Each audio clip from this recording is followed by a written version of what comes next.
Hey everyone, welcome to Sam's Sports Corner, episode 72.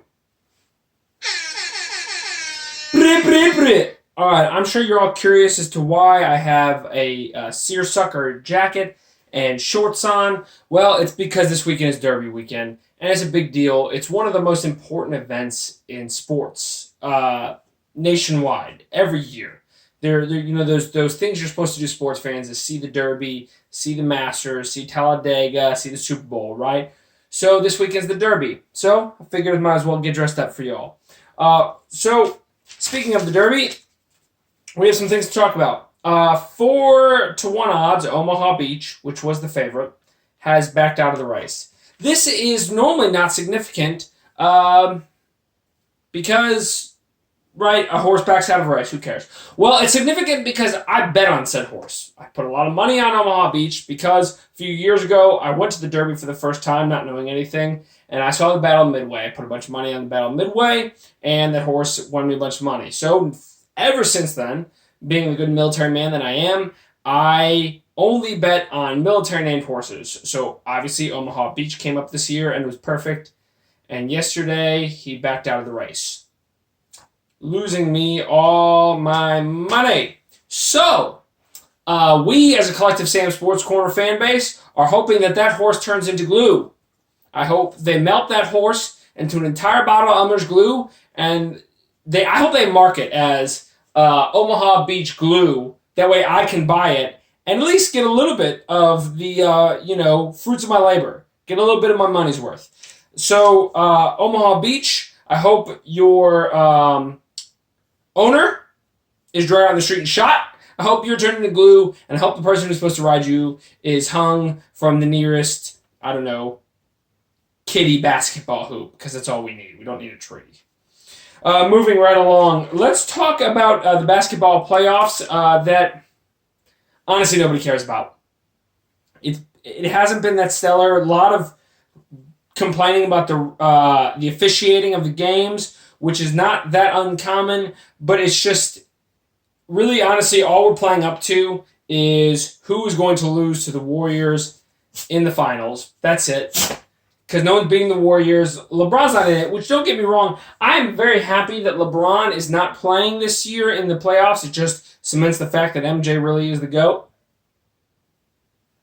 However, it's a little boring, right? Because there's no chance anyone else is beating the Warriors. There's plenty of decent teams out there, but no one's coming close.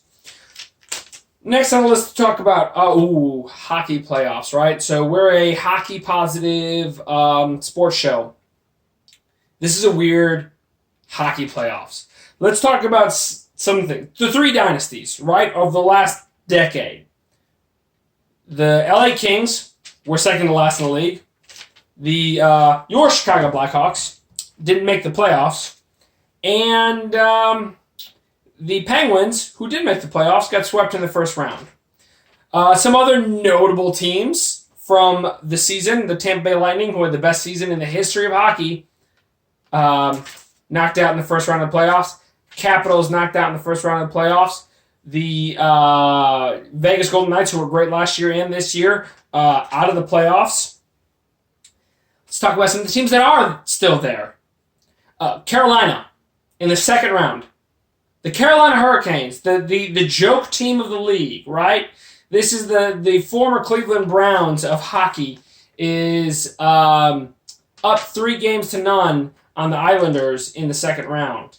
Let's talk about the fact that the Columbus Blue Jackets are tied 2-2 in the second round with the Bruins, which we're rooting for Columbus here, ladies and gentlemen, just because Boston doesn't deserve another championship. They just don't. Yeah, I understand they're a sports city and stuff, but they have enough.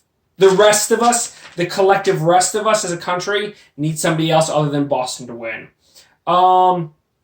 Unfortunately, in the West, there's a possibility that the Blues are the best team. And not just in the West, but in the playoffs. And that, you have to understand, as a Blackhawks fan, that pains me to say that the Blues are good.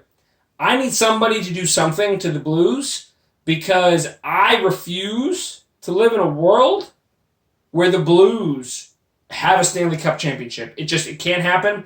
St. Louis fans are the worst, and so the Dallas Stars need to do something, or whoever's doing something in the Avalanche Shark series, I cannot have it come down to the Blues and whoever's in the East. Because right now the Blues look like the actual best team in the playoffs, and that's unacceptable. So someone needs to do something about the Blues, but just I want all hockey fans to recognize how weird this is as a playoffs. I think maybe we're seeing a new era. Blackhawks will be back next year. Penguins will be back next year. Caps, Tampa Bay, they'll all be back next year. But we're seeing a really cool improvement in some of the teams that are perennially really, really, really shitty. So that's exciting. It's been a very exciting playoffs. The Stars are soft. It really pains me to say they're flopping city. But go Stars, because screw the Blues, screw Gloria. I refuse to hear that song all summer. The last thing we're going to talk about is actually the Idiot of the Week.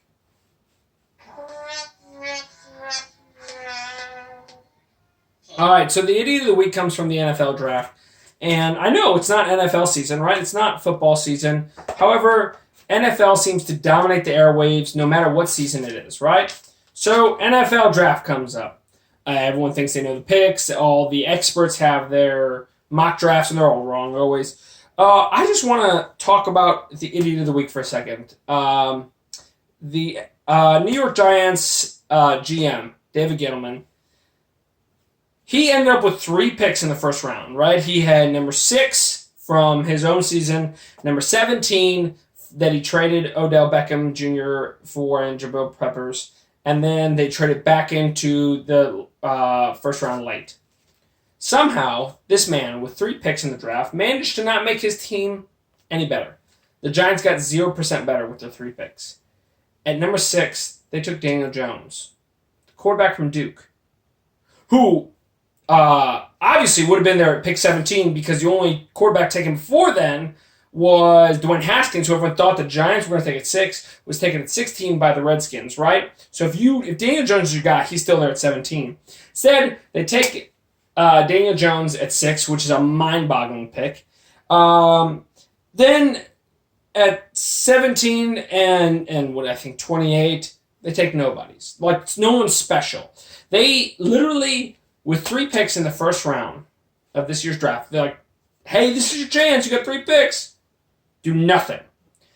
It almost seems as though David Gettleman had a stroke literally moments before the draft, and his 15-year-old daughter was like, I like that name. That's who we'll draft. That's all I can figure, because this is just a wild scenario where 3 picks in the first round and your team gets 0% better.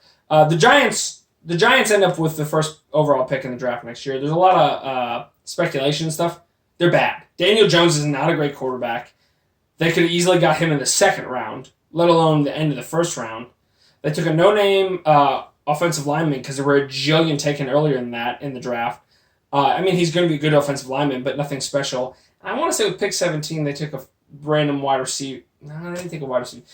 Some random such shit that didn't matter. And the team has gotten 0% better, and I just feel for the New York Giants fan base. So everyone in New York and in their fan base is more than welcome to jump on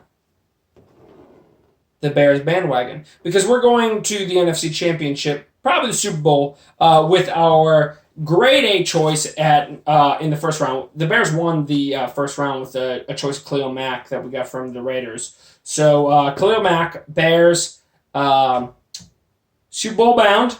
In the AFC, I'm assuming Patriots and Browns in the AFC Championship, and we'll see who wins that shootout, because the Browns yet again had a great draft, and they're a solid team. So I'm really excited to see some of these teams who haven't been good for a while do great this season. And welcome back, by the way. I know it's been a while. I was on a bit of a vacation, finally back home. Be looking out for some new content. Obviously, we changed the setup here. I'm going to be releasing a podcast with some friends, a website with some merch for the real fans, just for a place for our content to live instead of just YouTube. So in the next couple of weeks, be looking for a lot of big things out of Sam's Sports Corner. I appreciate you guys for listening every week, and I can't wait to see you again next week.